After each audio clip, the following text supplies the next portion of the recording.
Welcome back, everybody. Welcome to where the dirt was. Welcome to the. We're just going to call this the microphone test. Today, we're going to learn the difference between a $29 microphone and a $44 microphone, as I think the $29 was something of a failure, as was remarked. Did it come with a can? Because it did sound like it was a can, or under wet concrete. I think both were accurate. I got through the remainder more quickly today because it occurred to me, why does everything need to go over there? Half of that dirt needs to go right here. Might as well leave it right here so I can mix it right here. It came out to 2 hours instead of 3, and then I wasted the other hour cleaning up after myself a little bit. Got the broom out, cleared out a bunch of the pepper-y. Now the difference between those and what was done yesterday is I got a lot more, there was a lot more aggregate, more small rock in this, so we got all the way out to where I wanted. Even got up the little slope a little bit. So this is what I wanted. Got a decent amount of rock out of it. And I didn't record any of it because today was quite literally the exact same thing as yesterday, only I moved fewer wheelbarrows, which is good. I'm equally dirty. I might be a tiny bit less dirty because I didn't have to use a wheelbarrow so many times. So we're going to take a minute aside because I realize I made what is, even by my standards, an odd flex of mentioning that I have 5 flat shovels. And I'm not a person that just goes out and buys, if such a thing exists, multi-packs of shovels. So let me show you my shovels, which is a phrase I never thought I would say, and now I've said it. So yes, I do own 5 or perhaps more flat blade shovels. Only 4 of them live here in the garden shed. This guy here is my favorite shovel of all time. His blade has been reduced to about 8 inches long because he's been used so much that his blade is actually worn that short, and he needs to be sharpened again because he's getting a little hanger edge on there. This is the Fisker's shovel that was purchased to replace it, and purchased purely because it has the longest handle I've ever seen on a just normal off-the-shelf shovel. Number 3 shovel in the rotation, this one has almost the shortest handle of them all, but what it has to go with it is the biggest blade of them all. This is a Bully Tools loading shovel. It's a little more serious than most shovels you'll get. It has a 16 gauge blade. It picks up way too much material per scoop. So this is what I used to move all that dirt today, and I basically wore myself out with it. Yes, I got done 33% faster, but I'm at least 33% more tired. So those are the 3 shovels that get used. I am gradually trying to wean myself off of this guy because he does honestly not have that much life left in him. He's built multiple racetracks and an entire crawler course. And I mean, as you can see, the Bully barely has any of his paint worn off. And that guy has had his blade resharpened and repainted probably 20 times. So I never thought I would get to a point in my life where I would have a favorite shovel, but it sneaks up on you, and then there it is. When I closed out the video yesterday, the bench looked a particular way, and you'll get to see that in just a second, because what I did was I unplugged the camera, I turned off the light, and I went inside. So it still looks exactly the same. Yep, look at that. Nothing has moved at all. So really, the only goal here now, as I am almost, as dirty as yesterday. Not quite as bad as yesterday. The only goal for the day is to assemble that center shaft. I think I'm just gonna go lazy. There's our bag of Enduro plastics. Use the two shortest and cut them down even further. I'll have to get that one pulled off, but as I said, nothing moves until this place is cleaned. So I don't want to do it, but we're going to do it.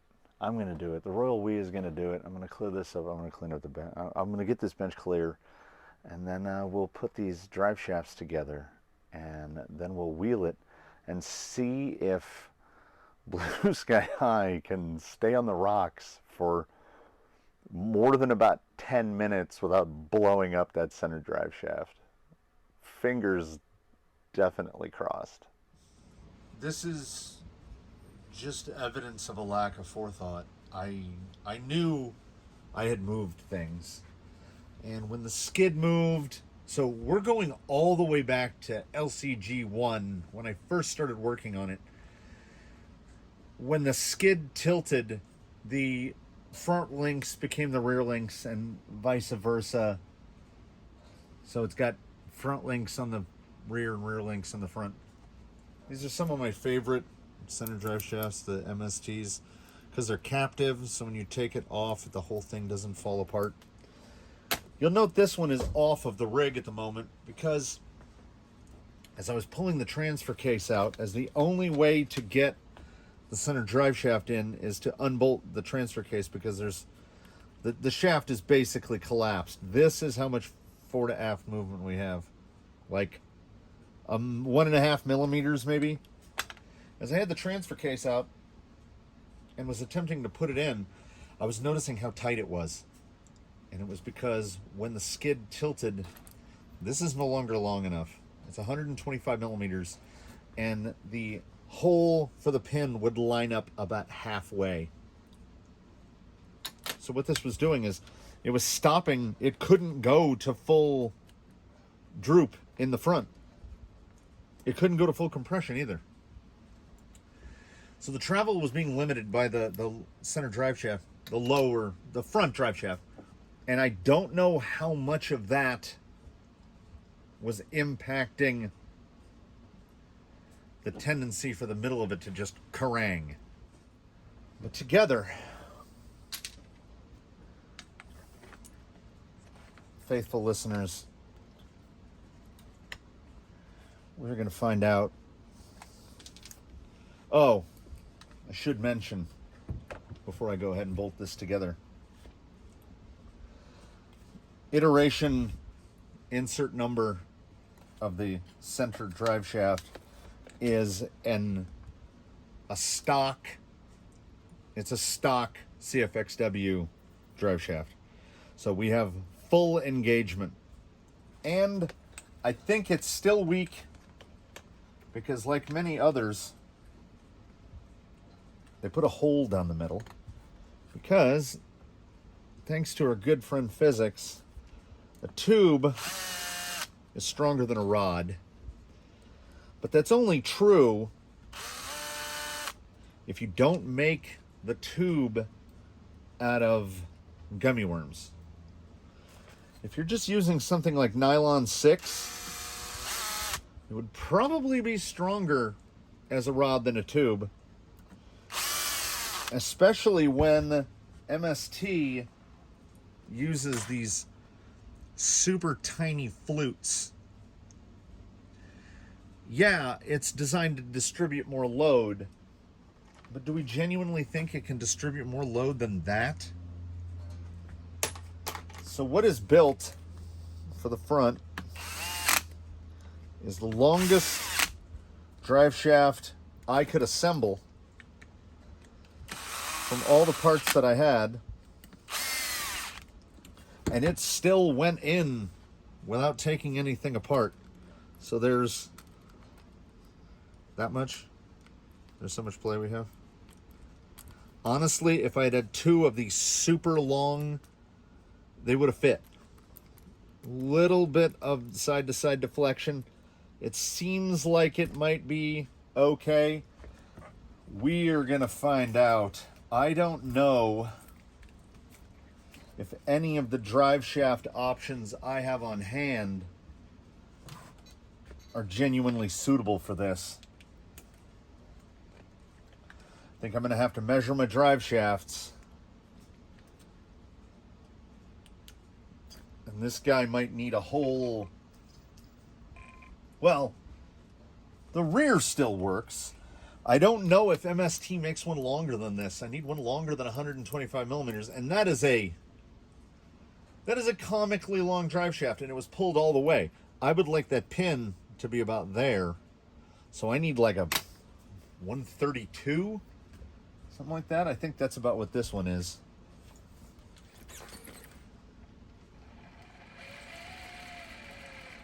Well, there's, okay. We've potentially fixed one problem and potentially introduced another. Just keep your eye on the battery. Oh wait, we're knocking foam here. All right, now keep your eye on the battery. So this drive shaft is much larger around than the one that came out.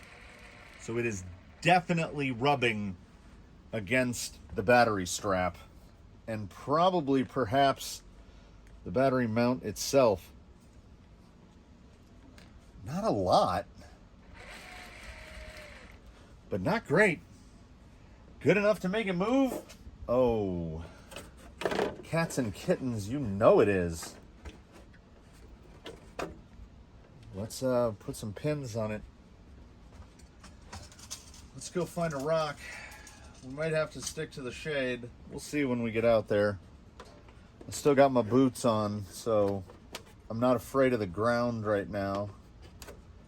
I just want this guy to drive.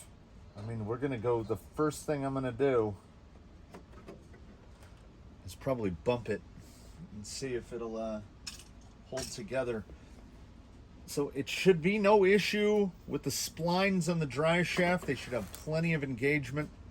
If there's going to be a weak point, it's going to be the actual physical drive shaft itself. Like it's licorice. It's a licorice whip. So everything here is not awesome. It's bringing me down. Come on, Blue Sky High. Prove me wrong. Prove us all wrong. I'm trying to contain my feelings of impending failure. Let's go to something that takes a lot of load to get up. My God, can he climb?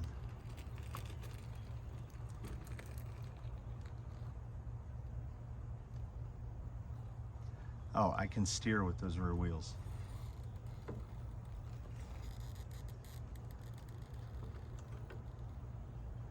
That's not good.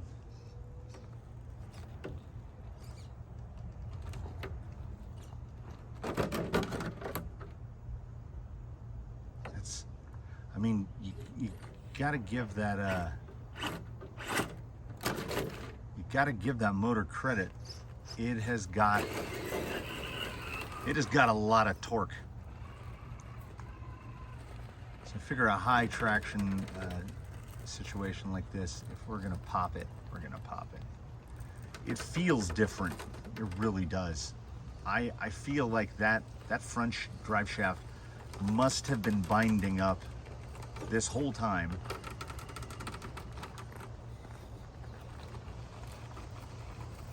I feel like the only reason it hadn't snapped itself in the past is Blue Sky High wasn't on ruptures. So rupture is a fitting name. It will rupture all your parts. Let's get dumb here. Yeah, that front drop there, let's get a closer look at that. That's an amount of axle drop that was previously not possible because that drive shaft was hanging so much. I had noticed how much the front would droop down. Okay, when that comes off, is it going to be bad? Probably won't be good. Pushing, pushing. Straighten it out. Try to get that front end to claw up there.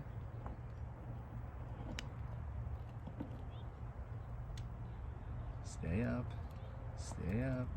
Gliding it a little. That was really gripping in. So I'm feeling a little better about our state of drive shaft health. You see those rears get, okay, that was bound up badly.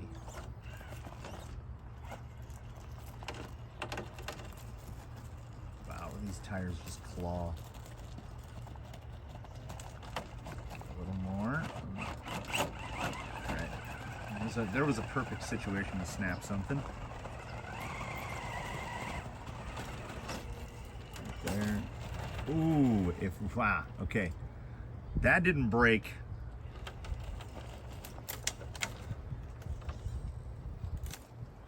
Look at that tire. Oh, relaxed right back. We had some solid crawler action going there.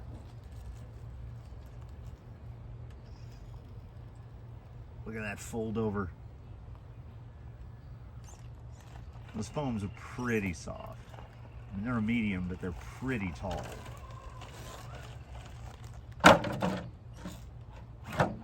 Get out of that.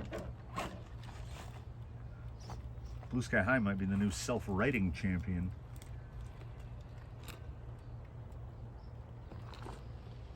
It genuinely, it feels different.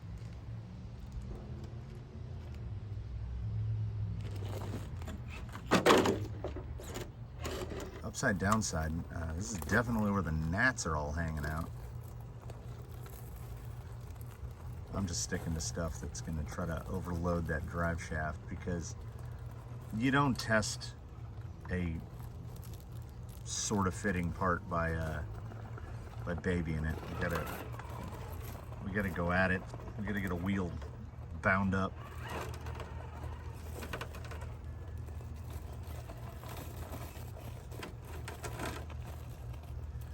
When I picked him up, that center drive shaft looks none the worse for wear. It looks fine.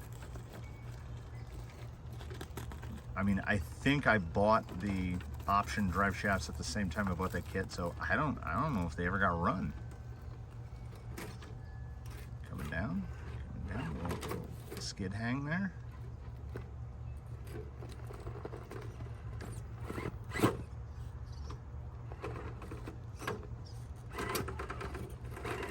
Now see that right there, that was a moment where the rear end was completely bound and it didn't break. I feel provisionally good about that. Never made it to the side hill last time due to repeated breakages, so let's hit that real quick. That's really aggressively low. Like, really low.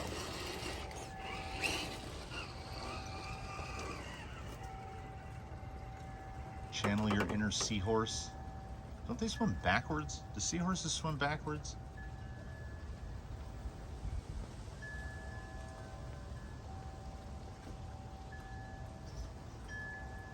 Now that should keep the rear end low. Yeah. I'm learning.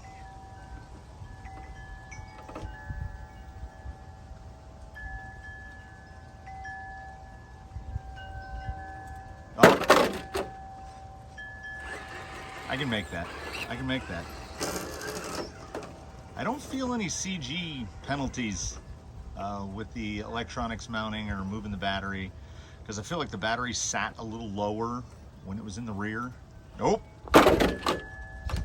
Okay, how about let's try it without touching the rear steer. Let's see how that does. He just wants to funnel himself into the lowest line. Now that's a bad attitude. front end staying down. It's good. Now it's when the rear tire gets here to a little transitional stage. We've dipped over the front and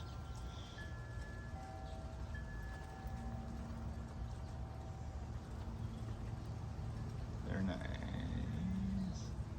See, I don't know which way to turn the wheels.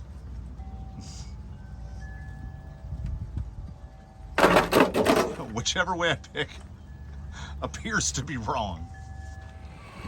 Not mad about that breeze at all. Dirt. The Rupture is an amazing mixed terrain tire.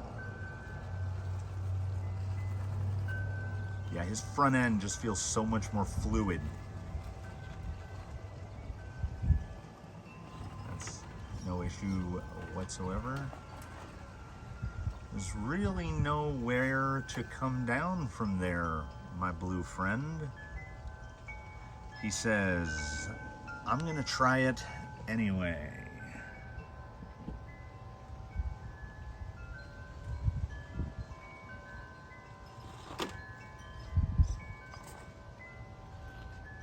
Yeah, there's a lot of nose weight in him the way he's sitting.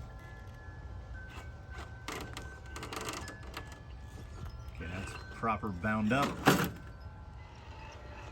State of drive shaft health still seems fine. Might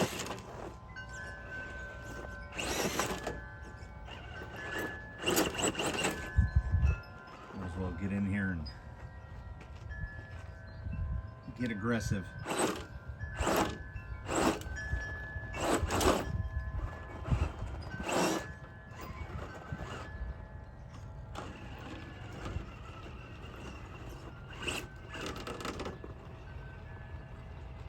This is some Formula off-road here.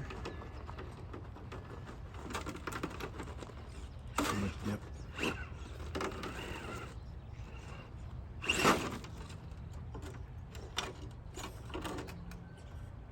I can get out of that.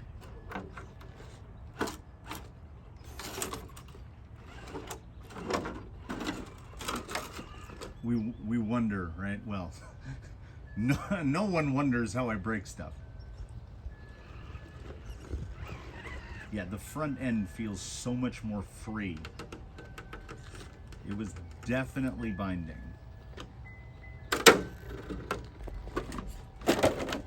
Boy, we're going for how many times can we roll him today? Gonna have to think of another victim for the upcoming week. He's just got a little, I think the drive shaft situation is okay. I'll dig through those bits. Perhaps fruitlessly attempt to find some 10.7 millimeter pins, and if I can't, I will make them. I have some 2 millimeter drill rod.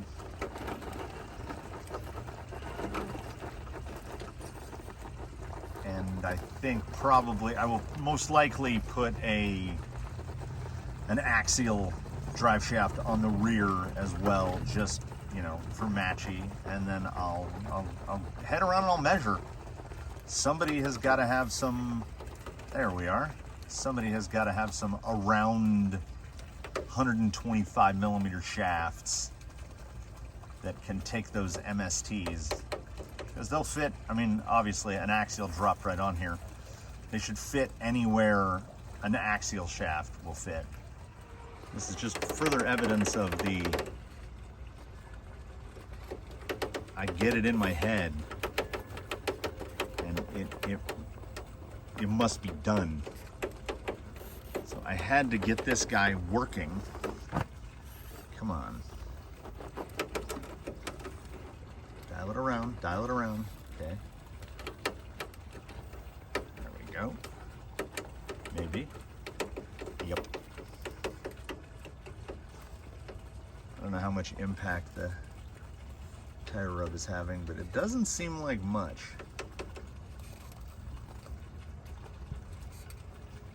He can climb a line, he really can. And turn right back around and come right back down that line.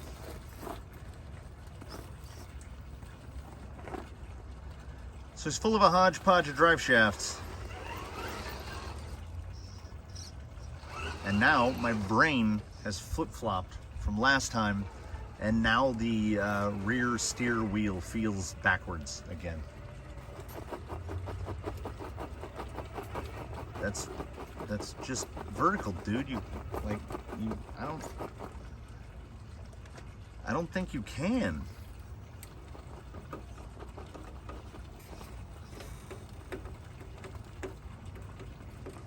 Prove me wrong, though.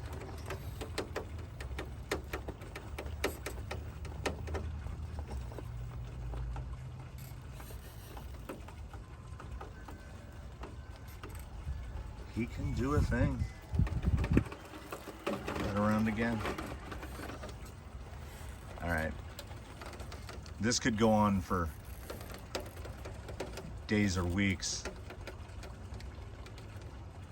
Let's retreat. We retreat indoors. I will think back fondly to the part of the day where I was shoveling dirt in the blistering sun, because that was a better time. Everything that has transpired since, well, not everything, but most of everything, has been just chasing my own tail. I came in, I flipped this bad dog upside down to swap out the rear drive shaft, and you might be able to notice here, there's that much drive shaft there, and that much drive shaft there. I had modded a drive shaft to cover the extra distance, and somewhere, at some point, probably when I built the LCG and the whole thing was pulled apart, the front drive shaft got put on the rear, and vice versa. Because as you saw, when I built this chassis, I didn't disconnect anything. I just built it as it was. And while it was apart, I also noticed that the pin, notice it doesn't, no more jumpy.